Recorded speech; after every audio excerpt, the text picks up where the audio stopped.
Queridos irmãos e irmãs, gratidão a Deus por esse dia que o Senhor nos dá para pensarmos na palavra de Deus, para adorarmos a Deus.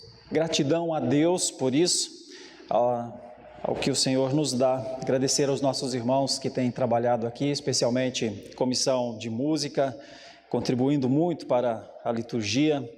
A nossa comissão, além da comissão de música também, nossa comissão de comunicação, temos os irmãos trabalhando duro para que o culto seja levado. Primeiro que possamos fazer isso, cultuar ao Senhor e lhe dar a oportunidade aí na sua casa de adorar conosco. Nossos irmãos e irmãs que trabalham na tradução de sinais, na língua para sinais, hoje com a Giane e a Cleudi, também temos o Lucas e a Flávia, enfim, um grupo que se dedica para isso, para que estudemos juntos a palavra de Deus, adoremos a Deus em espírito e em verdade. Quero convidar a todos para que leiamos um texto da palavra de Deus que está em Lucas, capítulo 1, dos versículos 67 a 79. No domingo passado nós meditamos no Cântico de Maria, o Magnificat. Hoje meditaremos no Cântico de Zacarias, o Benedictus. Será que ainda meditaremos no Nunctus Demis, o Cântico de Simeão? Hoje, Zacarias. Está escrito aqui: Zacarias, seu pai, cheio do Espírito Santo, profetizou dizendo, quando fala Zacarias, seu pai está falando de João Batista, porque está logo atrás narrada a história, quando a mãe disse, ele deve ser chamado João. Então, bendito seja o Senhor, disse Zacarias, Deus de Israel, porque visitou e redimiu o seu povo e nos suscitou plena e poderosa salvação na casa de Davi. Importante, na casa de Davi, seu servo, como prometera desde a antiguidade, por boca dos seus santos profetas, para nos libertar dos nossos inimigos e da mão de todos os que nos odeiam. Veja que tem um ponto e vírgula aqui.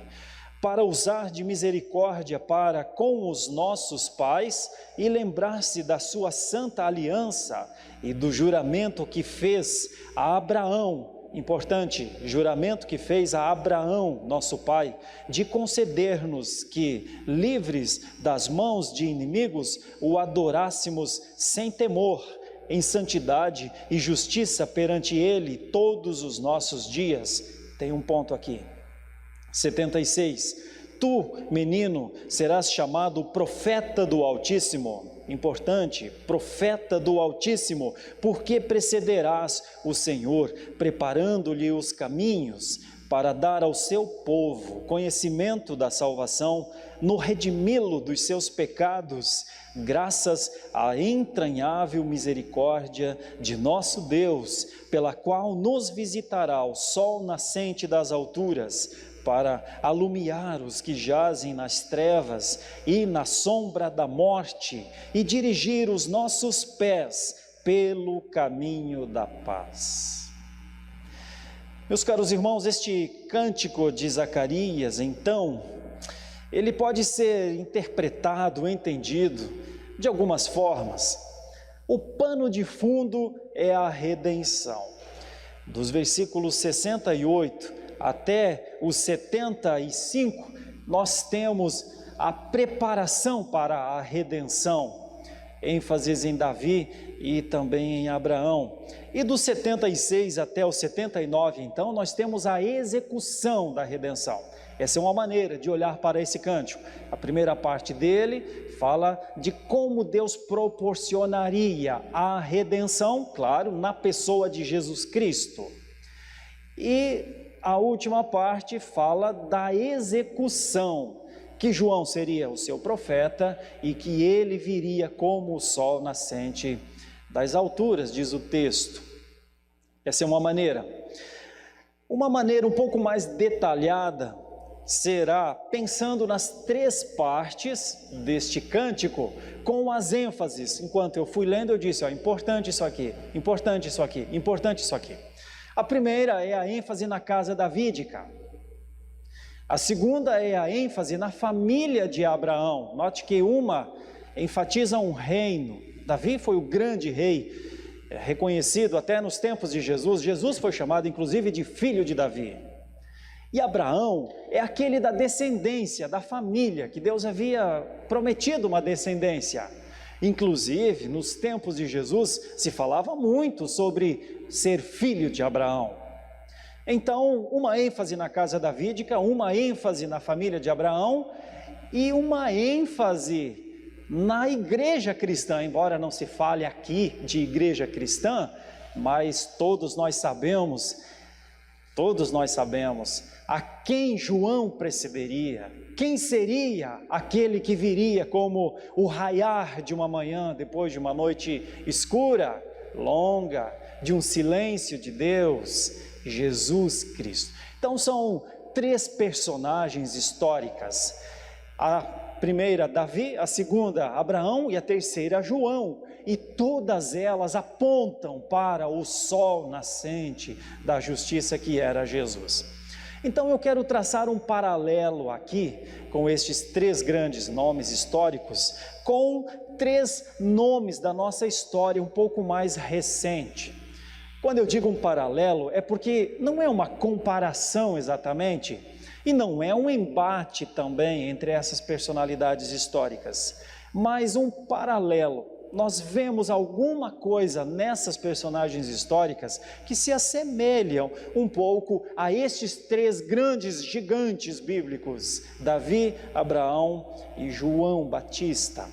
Bom, os três nomes que eu escolhi para pensar aqui são o premier britânico Winston Churchill, que liderou os aliados na Segunda Guerra Mundial contra o nazismo. Também Franklin Roosevelt, o presidente americano, o que ficou mais tempo como presidente americano, 4 mandatos, Roosevelt, e Nelson Mandela. Mandela, conhecido de todos nós, lutou contra o apartheid na África do Sul. Pensemos, dos versículos 68 até o 71, nós temos uma ênfase muito forte. Bendito o Senhor Deus de Israel, porque visitou e redimiu o seu povo, e nos suscitou plena e poderosa salvação na casa de Davi, seu servo, como prometera desde a antiguidade por boca dos santos profetas, para nos libertar dos nossos inimigos e da mão de todos os que nos odeiam. É Zacarias louvando a Deus, porque a palavra bendito, que dá nome a este cântico de louvor, bendito, quer dizer louvor, quer dizer elogio, quer dizer a emoção da admiração e reverência apropriada à presença de Deus. Isso é esse cântico, este louvor, este grande elogio de Zacarias, bendito, e faz menção à casa davídica, faz menção ao grande rei Davi, uma figura histórica importante, marcante. Bom, o texto vai falar de Davi. Deixa eu introduzir um pouco então sobre Winston Churchill, esse também grande homem próximo aqui da nossa história, que trabalhou muito duro na Segunda Guerra Mundial para nos livrar de algo que certamente teria tornado o nosso mundo muito pior, que foi o nazismo. Churchill tinha uma frase: não nos renderemos, venceremos. De vez em quando a gente ouve isso, ele contando, ele era muito eloquente, muito convincente, e ele falava: se precisar, estaremos nos barcos, se precisar no alto das colinas, se precisar nas campinas, nas trincheiras, não desistiremos, não nos renderemos. Inclusive, Churchill é famoso por, depois de ter passado a Segunda Guerra Mundial, ter sido convidado para pregar, para expor em uma universidade, e então todo o auditório estava cheio, e quando Churchill foi ao local para fazer a sua preleção, ele disse uma frase só: nunca desista. Seguiu-se um silêncio. Ele fechou seus alfarrabos e desceu. Conta-se que foi o sermão, a pregação, a palestra mais eloquente de Churchill. Ele só disse: nunca desista. Percebe como era esse homem? Percebe o que esse homem trazia? Este homem, com esta expressão, aliou-se a Roosevelt e então eles planejaram uma das maiores batalhas, a chamada Batalha da Normandia. E eles enfrentaram um inimigo comum. Churchill foi inclusive condecorado, uma vez que até escritor era, escreveu mais de 20 livros, foi condecorado com um prêmio importante, o Prêmio Nobel de Literatura de 1953. Muito bem, mas eu não estou aqui para falar de Churchill como se ele fosse uma figura única na história, há muitas outras. É que ele tem um pouco, ou ele traz um pouco do que foi o rei Davi, a casa davídica. A sua defesa em relação aos seus inimigos eram muitos, e as suas vitórias sempre dando a glória a Deus. Aqui nós temos um paralelo levemente diferencial, porque Churchill dizia: venceremos, mas Davi dizia: eu sei porque posso dormir seguro, eu sei porque posso, está escrito no Salmo 3, deitar e pegar no sono, porque o Senhor me sustenta, Ele vencerá. Esse é um paralelo que se diferencia. Churchill diz: nós venceremos. Davi dizia: eu tenho alguém que vence por mim. Veja como a casa davídica é prometida, como há uma promessa de cuidado sobre ela. O profeta Samuel relatou no segundo livro de Samuel, no capítulo 7, nos versículos 12 e 13: quando teus dias se cumprirem, falando a Davi, e descansares com seus pais, então farei levantar depois de ti o teu descendente, que procederá de ti. Nós sabemos que é Salomão. E estabelecerei o seu reino. Este edificará uma casa ao meu nome, e eu estabelecerei para sempre o trono do seu reino. A casa davídica, foi prometido à casa davídica um tipo de sustentação maior do que a de um país que vence uma guerra. Vencer o nazismo já foi um fato maravilhoso. Somos livres hoje de o que poderia ser uma tirania mundial, porque homens como Churchill fizeram isso. Mas Davi é maior que Churchill. O homem a quem a palavra de Deus confere marcas como um homem segundo o coração de Deus. Duas palavras me chamam a atenção aqui e eu destaco no versículo 68, a palavra visitou. Uma intervenção de Deus na história, e ainda no versículo 68, redimiu, ou seja, cuidou, tratou, deu um benefício, uma graça, olhou com uma atenção. É isso que Zacarias está falando.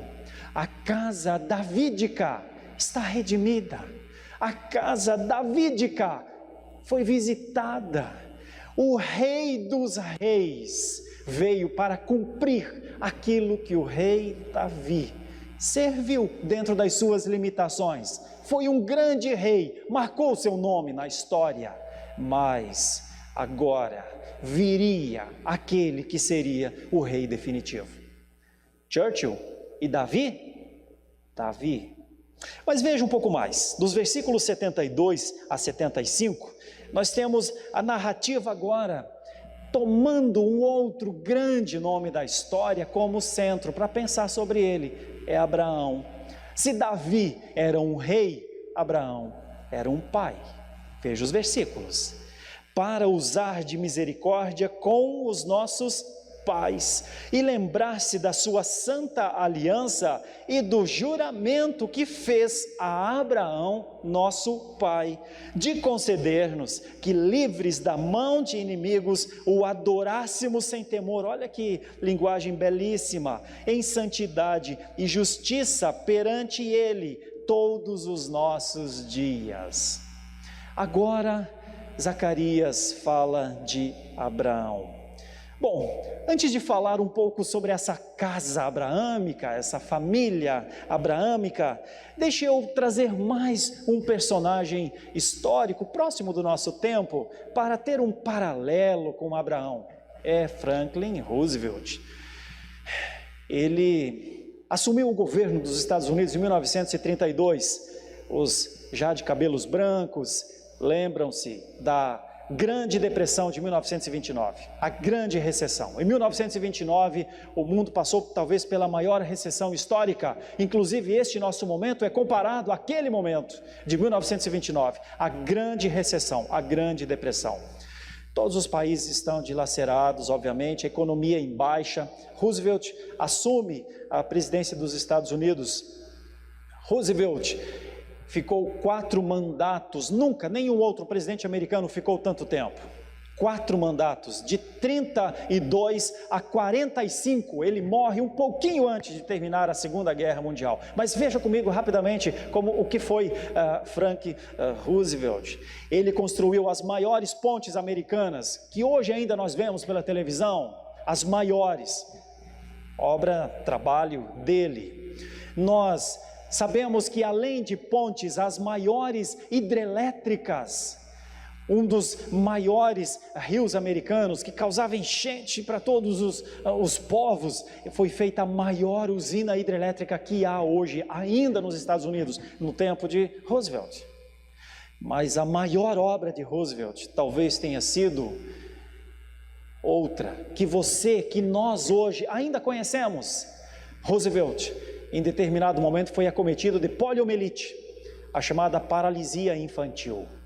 E de uma hora para outra, uma das suas pernas, e depois a outra, ele perdeu completamente a sensação das suas pernas. Franklin Roosevelt foi o primeiro e talvez o único presidente americano a ter essa dificuldade.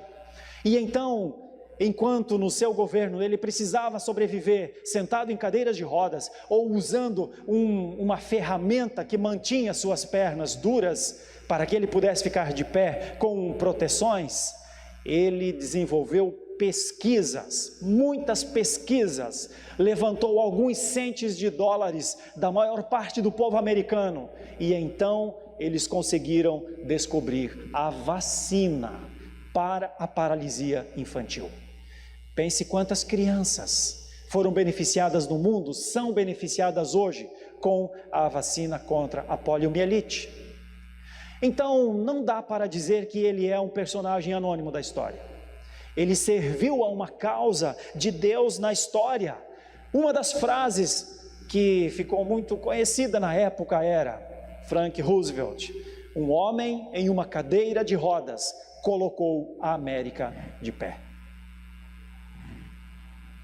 Roosevelt está na história, entre os grandes presidentes americanos, como foi George Washington, como foi Abraham Lincoln, também é Roosevelt, está na galeria da história. Mas qual a diferença entre Roosevelt e Abraão? Roosevelt, de uma maneira semelhante a Churchill, se une a Churchill na Segunda Guerra Mundial ao lema: nós venceremos. Nós venceremos. E venceram, pararam o Holocausto, venceram um tirano. Nós venceremos, eles diziam. Churchill, Roosevelt. Mas Abraão não diz nós venceremos. Em determinado momento, lhe é pedido o filho, Isaque. E ele então arruma a viagem e começa a caminhada com o seu filho. Sacrificará o seu filho, porque crê tanto em Deus, a ponto de ter a certeza que se precisar sacrificar o seu filho, Deus o ressuscitaria. Não é um homem que vence pela sua própria força, é um homem que anda sob promessas, sob certezas. Sai da tua casa, da tua terra, da tua parentela e vai para a terra que eu te mostrarei. E ele saiu. Este é Abraão. Este é Abraão que teve no momento ali de Isaque a sua fé justificada, ou a justiça que ele praticaria foi tomada por Deus como um ato de fé. Isto é Abraão. O que a Bíblia fala sobre Abraão? Nós temos em Gênesis capítulo 22, dos versículos 15 em diante, até o 18 ou até o 19. Então do céu bradou pela segunda vez o anjo do Senhor a Abraão e disse: jurei por mim mesmo, diz o Senhor, porquanto fizeste isso, era ter levado o seu filho, e não me negaste o teu único filho, que deveras te abençoarei, e certamente multiplicarei a tua descendência, como as estrelas dos céus, como a areia na praia do mar.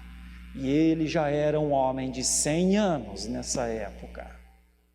Abraão, por isso todos queriam ser filhos de Abraão. Roosevelt é um homem importante na história, mas nós não temos filhos de Roosevelt. De Abraão, nós temos gerações que disseram: pai Abraão. Nós somos filhos do nosso pai Abraão. 2 versículos me chamam a atenção aqui nessa passagem que enfatiza Abraão. No versículo 72, a palavra lembrar-se. Lembrou-se Deus do que havia conversado com Abraão. É isso que Zacarias está dizendo. Meu filho precederá o Altíssimo, o Senhor, porque Deus lembrou-se da conversa com o patriarca Abraão. A família de Abraão está sendo visitada. Sabe para quê? Para que possamos adorar sem temor. Tanto Davi viveu diante dos seus inimigos. Abraão, Isaque, Jacó viveram diante dos seus inimigos. Churchill, Roosevelt viveram diante dos seus inimigos.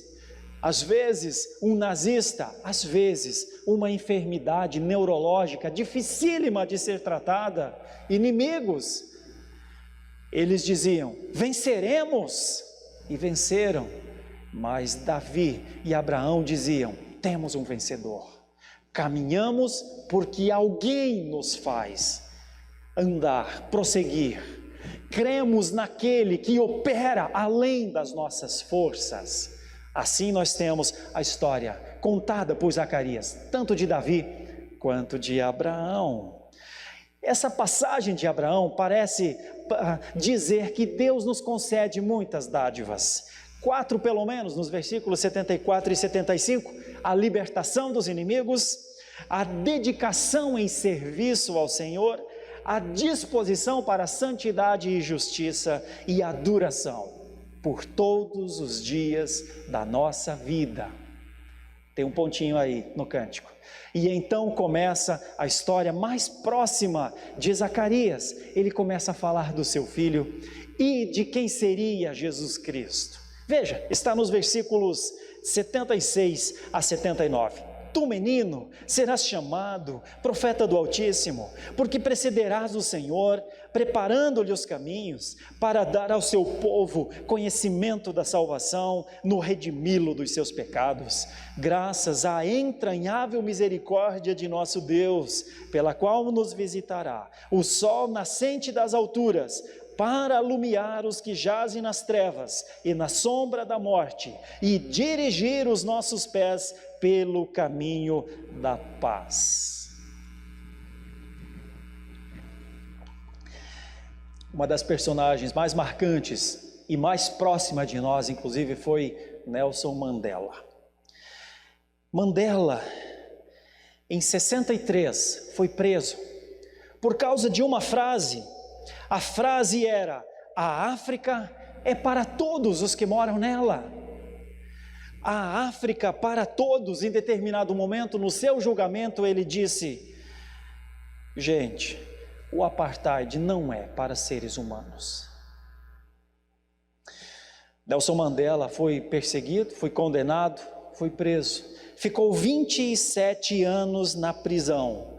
Quando ele saiu e deu entrevista a um repórter, alguém disse: você acreditava mesmo nisso, Mandela? Você acreditava que fosse libertado? Ele disse: eu não sou profeta, eu sou um otimista. E então, em 1990, Nelson Mandela é libertado da sua prisão. Pressão mundial, uma série de coisas, logo a seguir da queda do muro de Berlim, todos queriam liberdade, não era suportável para a humanidade saber que Nelson Mandela permanecia preso, 27 anos preso.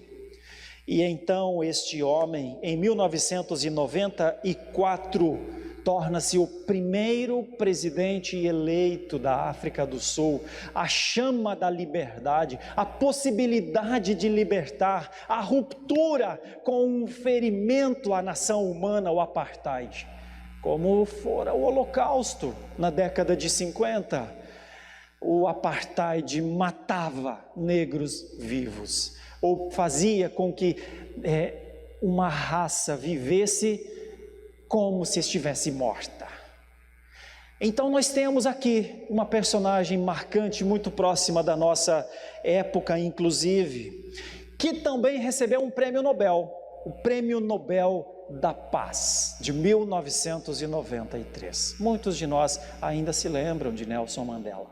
Figura marcante. Eu admiro muito homens como Mandela, homens como Churchill, homens como Roosevelt, homens de coragem.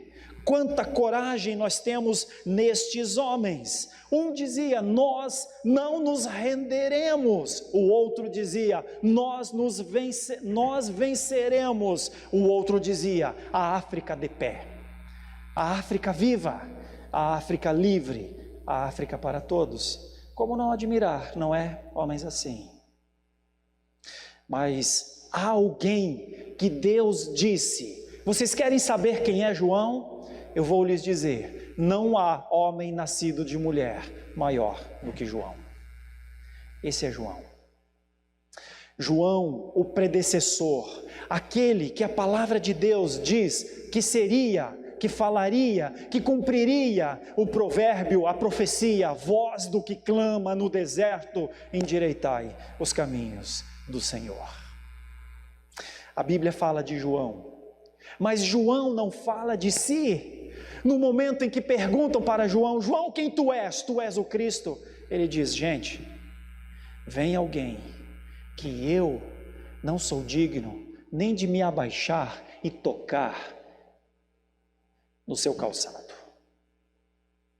Eu batizo com água para arrependimento, mas vem alguém que batizará com o fogo do Espírito. Esse era João. O maior dos profetas disse: importa que ele cresça, eu diminuir. É desse homem que o Pai está falando, de João, o maior de todos os profetas. E este João falará de Jesus como os profetas falaram de Jesus. E eu preciso ir para a palavra, porque é a palavra que fala de Jesus. Veja, eu encontro em 3 passagens, uma delas já lida hoje pela manhã aqui pelo reverendo Gilberto, Isaías capítulo 11. Eu vou ler pouquíssimos versículos, apenas para ver o que é este profetizado por todos os profetas e também por João. Do tronco de Jessé sairá um rebento, e das suas raízes um renovo. Repousará sobre ele o Espírito do Senhor, Espírito de sabedoria e de entendimento, o Espírito de conselho e de fortaleza, o Espírito de conhecimento e de temor do Senhor. Veja Isaías falando mais no capítulo 40: consolai o meu povo, diz o vosso Deus, falai ao coração de Jerusalém, bradai-lhe que é fim do tempo da sua milícia, que a sua iniquidade será perdoada, e que já recebeu em dobro das mãos do Senhor por todos os seus pecados. Falando também de João: voz do que clama no deserto, preparai o caminho do Senhor, endireitai no ermo a vereda a nosso Deus. Todo vale será aterrado, e continua a falar: Mas no capítulo 60 de Isaías, talvez a frase ou o momento mais marcante, mais rico e mais lindo: dispõe-te, resplandece. Veja que Zacarias está falando sobre a aurora da manhã, o sol nascente das alturas. Dispõe-te, diz Isaías, há muitos anos atrás, séculos, resplandece, porque vem a tua luz e a glória do Senhor nasce sobre ti, porque eis que as trevas, que está no versículo aqui de Zacarias, porque eis que as trevas cobrem a terra e a escuridão os povos, mas sobre ti aparece resplandecente o Senhor e a sua glória se vê sobre ti. É desse que João está falando. Nós temos na profecia de João a vinda do Senhor Jesus Cristo, que nós chamamos de advento. O advento seria a sua chegada, seria a resplandecer sobre um estado, sobre uma situação, sobre trevas. Então o advento proporcionaria a ação de Jesus conosco. Não é à toa que quando o Senhor Jesus deu início ao cristianismo, Ele não vai para Jerusalém, abre uma igreja e põe uma placa lá que Ele será o pregador, que os apóstolos serão os pregadores. Jesus não inicia a igreja assim.